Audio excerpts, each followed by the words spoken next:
TVUAC y el Centro de Investigación Interdisciplinaria de la Facultad de Filosofía presentan Tiempo y Memoria con Cecilia Figueroa. Comenzamos. Hola, buenas tardes. Bienvenidos a una emisión más de este programa. En el Centro de Investigación Interdisciplinaria y en la Facultad de Filosofía, entre nuestros programas educativos está la licenciatura en Gastronomía. Y antes de entrar al aire le decía a nuestra invitada que pareciera, los que no somos conocedores de la disciplina, pensamos que formar gastrónomos es enseñarles, meterlos a una cocina y enseñarles a hacer chiles en nogada. Y que es mucho más complejo, mucho más interdisciplinar, mucho más profundo, porque deben de tener una cultura y un saber muy amplio. Y hoy tengo el gusto de que nos acompañe una de esas profesoras que nos ayudan a formar a nuestros gastrónomos de la Universidad Autónoma de Querétaro. Ella es la maestra Adriana Guerrero Ferrer. Hola Adriana, gracias por estar aquí. ¿Qué tal, con Ceci? ¿Cómo estás? Muchísimas gracias por invitarme a Tiempo y Memoria. No, gracias a ti. Y te decía que, bueno, en principio íbamos a hablar de un recetario, pero pues obvio no te voy a desperdiciar. Entonces, la primera pregunta que yo te haría es, tú eres una especialista en antropología de la alimentación y también eres maestra en historia, eres antropóloga, eres maestra en historia, y entonces desde muy temprana tu formación como profesionista te diste cuenta que lo tuyo era la investigación de la alimentación en México. A ver, platícanos cómo fue que descubriste que ahí estaba tu apostolado, tu vocación, todo. Claro, que me guía San Ignacio de Loyola, sí, que es el santo de los intelectuales, ¿no? Bueno, yo estudié en la Universidad Autónoma de Puebla, estudié antropología social, y pues como parte del trabajo académico cotidiano nos pidieron que ya eligiéramos un tema de investigación. Y yo andaba buscando como las artesanías, una cosa así, ¿no? Pero salí a la calle y me di cuenta que existían los dulces poblanos, ¿no? Si bien es cierto, los hemos visto, los hemos disfrutado, los hemos comido, pero no los habíamos estudiado, ¿no? Desde la antropología. Entonces, en ese momento, en México no había delimitado el campo de la antropología de la alimentación. Y yo decía que estaba haciendo una historia antropologizada del dulce, porque no sabía.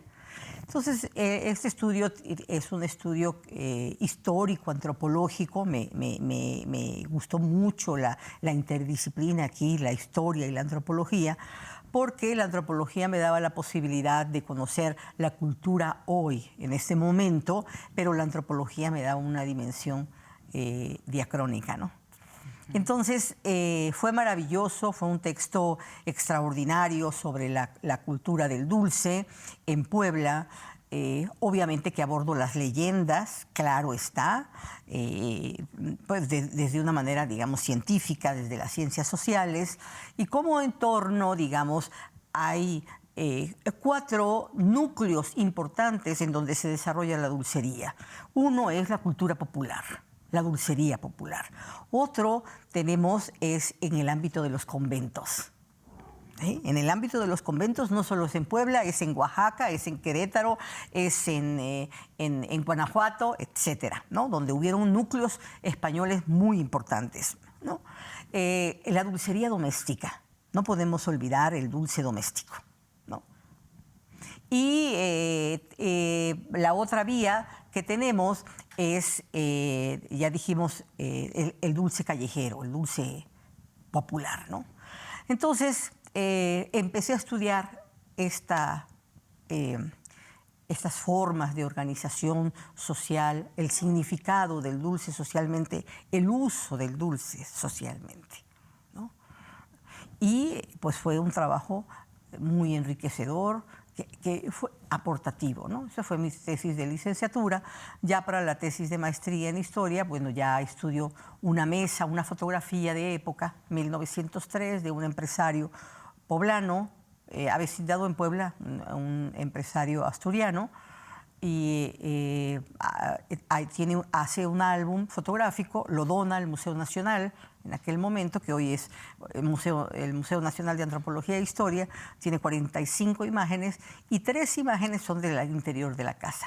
Eso es lo valioso del álbum, ¿no? Porque regularmente los empresarios mandaban a hacer sus álbumes y eran todas sus unidades productivas. Lo exterior. Pero no su mesa. Pero no su mesa. Es muy íntimo, ¿no? Exacto, sí. Entonces, la mesa está puesta con todos los objetos. La mesa está puesta sin comensales. Entonces, estudio eso. Y en ese ínter que estaba estudiando la maestría, me invitó el gobierno del estado de Querétaro a hacer un libro sobre la cocina queretana. Entonces, vengo en el 2001 y hago un libro que se llama Cocina y Cultura en Querétaro, recetario. Y bueno, pues fue un texto muy bonito, lo mandé al premio de Historia Regional Mexicana, Atanasio G. Sarabia, y gana el... Oye, además presúmenos, porque es con tu tesis, con tu investigación de licenciatura de la dulcería en Puebla, que ganas el premio del Instituto Nacional de Antropología e Historia Fray Bernardino de Sahagún, ¿verdad? Exactamente, y después se publica en una colección de recetarios indígenas y populares que publica el Conaculta, y el mío es el número 21. Entonces, ¿Y tus libros se pueden adquirir? ¿Todavía están a la venta o están agotados? Ya están agotados, sí. Están agotados. Hay que volver a hacer una reedición, ¿no? Será importante hacerlo, ¿no? Sobre todo para los jóvenes que están estudiando claro. Gastronomía, o los que están estudiando antropología e historia, ¿no? Yo te quería preguntar porque, bueno, si tú no eres historiadora ni eres antropóloga, dices, a ver, pero ¿cómo hizo 2 años una investigación de una foto de una mesa? O sea, ¿cómo? ¿De dónde ¿Cómo salió lo hiciste? tanto? ¿Qué viste ahí? ¿Qué concluiste? ¿Qué escribiste? Bueno, esa fotografía está inserta, digamos, en la historia de Puebla. Puebla como una ciudad, la segunda ciudad más importante del virreinato, en donde hay un mercado, no quiere decir que no lo haya en otros estados de la República en el siglo XIX, donde llegan las importaciones, ¿no? Puebla también es muy importante porque tiene desde el siglo XVI los molinos de trigo, ¿sí? Las fábricas textiles. Hay un desarrollo agroindustrial muy importante que en el siglo XIX se tecnifica, ¿no? Entonces, Marcelino Presno es producto de esto. Marcelino crea un emporio agroindustrial muy importante entre Puebla y Tlaxcala, una hacienda que se llamaba la Hacienda de Guadalupe, y nada más y nada menos su hacienda tenía 10.800 hectáreas, digamos, un pedacito de tierra nomás, ¿no? Y él, como parte de su memoria, dona ese álbum al Museo Nacional, porque después, en el periodo revolucionario, pierde la hacienda y se queman todas sus propiedades, ¿sí? Entonces, al donarlo en 1903, pues nos deja un testimonio de lo que era la hacienda porfiriana. Okay. Y una antropóloga e historiadora, ¿qué elementos ve en esa mesa o en una mesa que no podamos ver los demás? A ver, platícame, ¿qué ves? Es que eso me parece tan interesante. Claro, es un texto que hay que leer entre líneas. Una fotografía hay que leerla entre líneas, porque también es un documento histórico, ¿no? La fotografía es un documento histórico que nos muestra, ¿no?, parte de una cultura, que nos muestra parte del gusto, del estilo, del poder. Marcelino nos está mostrando, Marcelino Presno, que era el hacendado, nos está mostrando el poder, ¿no? ¿Para qué sirve el dinero? ¿No? ¿Cuáles son sus gustos? Obviamente es un gusto occidental totalmente, ¿no? Que tiene un servicio a la rusa, no tiene un servicio a la francesa en su mesa.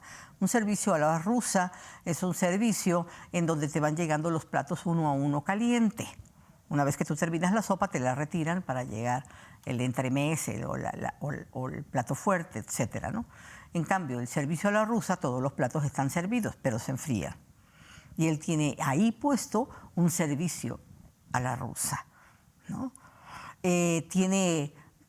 Como es un hombre de su época y le encanta la tecnificación, su mesa tiene un dispositivo maravilloso que es lo que le llaman Lazy Susan. Es un disco giratorio enorme en donde te acercas todos los aderezos y condimentos para la comida. Tú giras eso, pero se giraba a través de una palanca que él abajo paraba. Y tenía también un rielecito, eso era maravilloso, un riel que traía de la cocina a la mesa las viandas. Qué interesante. Y hablando de todo esto que tiene que ver con los recetarios, con los ingredientes, con el poder. Tú dices que es poder.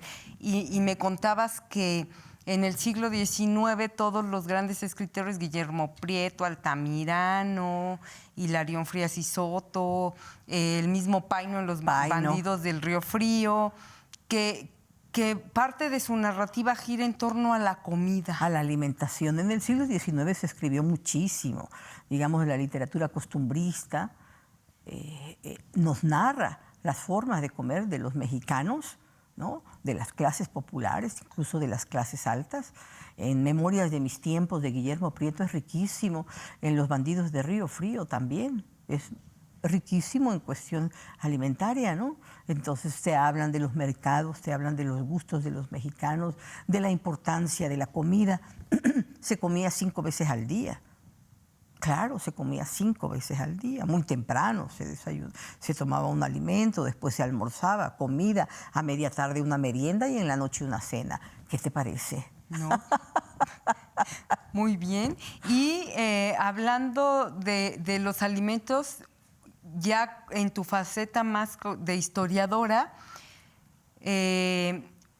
descubres, no sé si sea el término, porque bueno, no es eureka, sabemos que hay que expulgarle a los archivos mucho, pero digamos que descubres en el archivo franciscano de Celaya, que pertenece a la provincia de San Pedro y San Pablo, a la que pertenecía Querétaro, en el siglo XVII, descubres unos documentos valiosísimos, no sé si sean un libro, un expediente, en donde se habla de qué comían los franciscanos del convento grande de San Francisco de Querétaro en el siglo XVIII. XVIII, sí, claro. Aquí fue muy importante cuando yo vine a hacer la investigación de cocina y cultura en Querétaro, recetario, me encontré, visité el museo regional, y me encontré que allí se señalaban que los franciscanos tenían unas huertas. A mí me interesó muchísimo eso y entonces vi que estaba el archivo en Celaya y mi amiga Conchita de la Vega me hizo favor de llevarme. Y entonces así es que como conozco ese maravilloso archivo y me encuentro con que hay varios libros de cuentas. Se llamaban libros de cuentas. En esos libros de cuentas los franciscanos, digamos, permanentemente estaban escribiendo todo lo que entraba a la cocina y a la despensa, ¿sí? Aquí.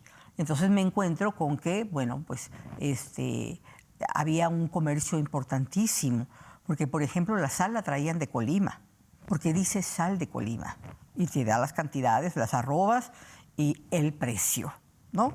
Porque siempre había un debe y un haber, ¿no? En esa cuenta, ¿no? Y es que traían jamones de Campeche, jamones salados. Ha de haber sido un tipo como serrano, ¿no? Compraban en Michoacán unos comales de barro para hacer un postre especial que se llamaba el manjar blanco. Era un postre medieval, ¿no? Que se hacía con arroz, con harina de arroz, un manjar, y era dulce y con pechugas de capón de pavo.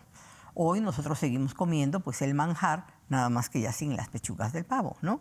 Entonces, es a lo que le llamamos natilla, ¿no? Lo hacemos de leche, ¿no? Y compraban tacitas y platitos de Talavera para tomar el chocolate, por ejemplo. Compraban cajetitas de Celaya para regalar en Corpus Christi.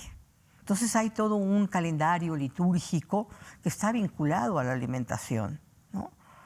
Es un expediente muy, muy rico que está ahí en el archivo. ¿Y de este expediente hiciste algún libro? ¿Hay alguna publicación? Sí, en Cocina y Cultura está, y después hice un artículo sobre el convento franciscano de Celaya. Te decía del chocolate, por ejemplo. Tú me decías, bueno, obvio la Talavera la trajeron de Puebla, ¿verdad? Claro. No la podían traer de otro lado. El chocolate, que comían chocolate y que también encontraste que consumían chile.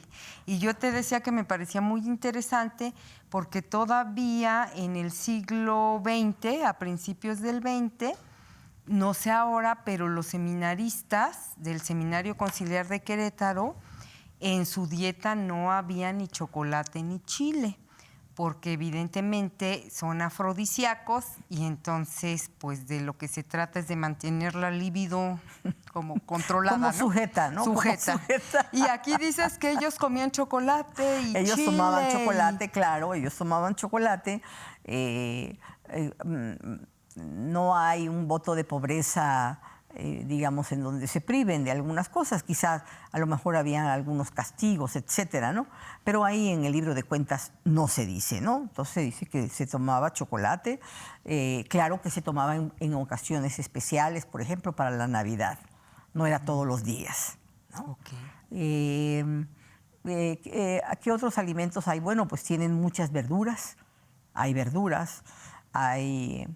Leguminosas, me decías que comían muchas leguminosas. Leguminosas, aceite de oliva, hay vino para consagrar, se compraron paños para lavarse las manos y para secarse las manos, perdón. Se compraron pañitos, se compró un mantel, se arreglaron las ventanas, se arreglaron las ollas.